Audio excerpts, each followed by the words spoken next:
PV Anwar ഒരു രാഷ്ട്രീയ പാർട്ടിയൊക്കെ പ്രഖ്യാപിച്ചെങ്കിലും പിന്നീട് അത് വലിയ തോതിൽ സ്ട്രഗിൾ ചെയ്യുന്നതാണ് നമ്മൾ കണ്ടത്.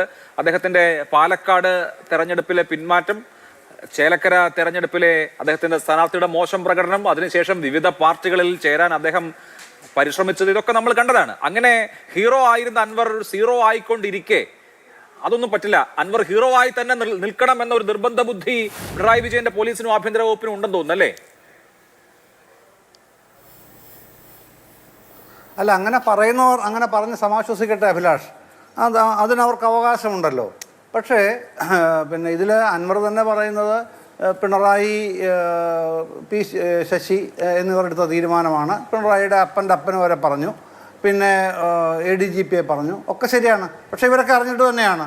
അതിലെന്തെങ്കിലും സംശയമുണ്ടോ? താങ്കൾക്ക് സംശയമില്ലല്ലോ, എനിക്ക് സംശയമില്ല.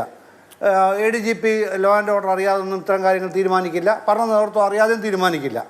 ഇത്തരം കാര്യങ്ങൾ ചെയ്യാതെ പറ്റില്ല അഭിലാഷേ, അവിടെയാണ് പ്രശ്നം. 2 നോൺ ബെയിലബിൾ കേസാണല്ലോ ചാർജ് ചെയ്തത്. ആ അങ്ങനെ നോൺ ബെയിലബിളായിട്ട് ചാർജ് ചെയ്യുന്നില്ലെങ്കിൽ പിന്നെ പിറ്റേന്ന് മുതൽ, ഇന്നലെ ഈ സംഭവം നടന്ന് ഇന്നു മുതൽ ആർക്കും സംസ്ഥാനത്ത് എവിടെയും ഇത്തരത്തിലുള്ള ഏത് പ്രതിഷേധവും സംഘടിപ്പിക്കാം. അതിൻ്റെ പേരിൽ പിന്നെ സർക്കാർ ഉദ്യോഗസ്ഥന്മാർ, വനം വകുപ്പിൻ്റെ ഓഫീസ് അടിച്ചു തകർക്കാം, ഉദ്യോഗസ്ഥനെ കായികമായി കയ്യേറ്റം ചെയ്യാം, ഓഫീസ് ഉപകരണങ്ങൾ അടിച്ചു തകർക്കാം. അപ്പോൾ PDPP ആക്ട് വരും, മറ്റേതിന് ഡ്യൂട്ടിയുള്ള വ്യക്തി അതൊക്കെ വരും.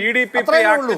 എല്ലാ നിലയിലേക്ക് മാറാൻ കഴിയില്ലല്ലോ ഉണ്ട് എന്നതിന്റെ കണക്കെടുത്താൽ മതി. നമ്മുടെ നിയമസഭയിൽ ഒരിക്കൽ പോലും PDPP ആക്ട് ചുമത്തപ്പെടാത്ത പൊതുപ്രവർത്തകർ, സാമാജികർ എത്രയുണ്ടെന്നതിന്റെ കണക്കെടുത്താൽ മതി. പൊതുമുതൽ നശീകരണം, ഇപ്പോൾ സമരം ഉദ്ഘാടനം ചെയ്തതിന്റെ ഒക്കെ അടക്കം പേരിൽ പൊതുപ്രവർത്തകർക്കെതിരെ ഉയരുന്ന സംഗതിയാണ്, ചാർജ് ചെയ്യപ്പെടുന്ന വകുപ്പാണ്. ഇതിപ്പോ ഈ അർദ്ധരാത്രിയിൽ വലിയ സന്നാഹം, വീട് വളഞ്ഞ് PV അൻവറിനെ അറസ്റ്റ് ചെയ്യുന്നു, അതിനുശേഷം അദ്ദേഹത്തെ കൊണ്ടുപോകുന്നു. അപ്പോൾ ഒരു ദിവസമെങ്കിലും, ഒരു രാത്രിയെങ്കിലും അകത്ത് അഴി എണ്ണിച്ചിരിക്കുമെന്ന ഒരു പ്രതികാര ബുദ്ധി വിജയിച്ചിരിക്കാം. പക്ഷെ അത് അൻവറിന് ഉണ്ടാക്കി കൊടുക്കുന്ന ബൂസ്റ്റിനെ കുറിച്ചാണ് ഞാൻ ചോദിക്കുന്നത്. പൊതുപ്രവർത്തകൻ ശ്രീ ജയചന്ദ്രൻ ജയിലിൽ കഴിയുന്നത് ഒരു തരത്തിലുള്ള ബന്ധനമല്ല, അത് അയാളുടെ ഇൻവെസ്റ്റ്മെന്റ് ആണ്. ഒരു രാഷ്ട്രീയ പ്രവർത്തകനെ സംബന്ധിച്ച് ജയിലിൽ കഴിയുന്ന ദിവസങ്ങൾ അയാളുടെ വലിയ ഇൻവെസ്റ്റ്മെന്റ് ആണ്. അതിനെന്തിനാണ് ആഭ്യന്തര വകുപ്പ് ഇത്ര യത്നപ്പെടുന്നതെന്നാണ് എന്റെ ചോദ്യം, എന്റെ സംശയം. അല്ല, എനിക്ക് മനസ്സിലായി, ഞാൻ അതിലേക്ക് തന്നെ വരികയാണ് അഭിലാഷ്. അത് ഇതിൻ്റെ അകത്ത് അൻവറിന് എത്ര മൈലേജ് കിട്ടുന്നു, അൻവറിനെ ആരൊക്കെ ചേർന്ന് ഹീറോ ആക്കുന്നു എന്നുള്ളതൊക്കെ സെക്കൻഡറിയാണ്.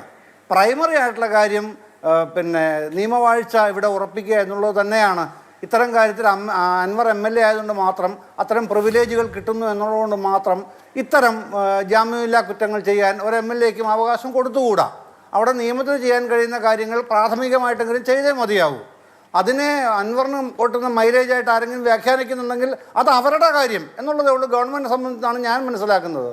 ഇത്തരം കാര്യങ്ങൾ ചെയ്യേണ്ടതുപോലെ നിയമാനുസൃതം എന്താണോ ചെയ്യേണ്ടത് അത് ചെയ്യണം.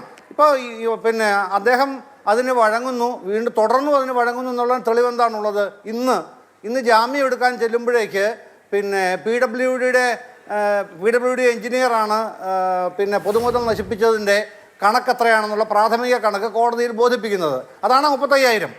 അത് അടച്ചില്ലെങ്കിൽ വീണ്ടും അകത്ത് തന്നെ ഇരിക്കണം, വീണ്ടും ജയിലിൽ തന്നെ ഇരിക്കണം. പക്ഷെ അദ്ദേഹം അത് അങ്ങനെ ഇരിക്കാനല്ലോ തയ്യാറായത്. തുക അടച്ച്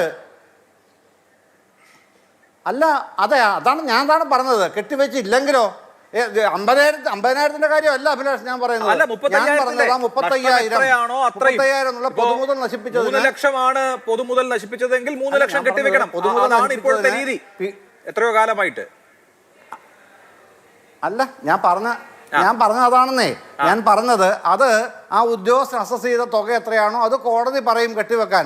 അത് കെട്ടിവെക്കുന്നില്ലെങ്കിൽ അൻവറിന് വീണ്ടും പുറത്തിറങ്ങാൻ കഴിയുന്നില്ല.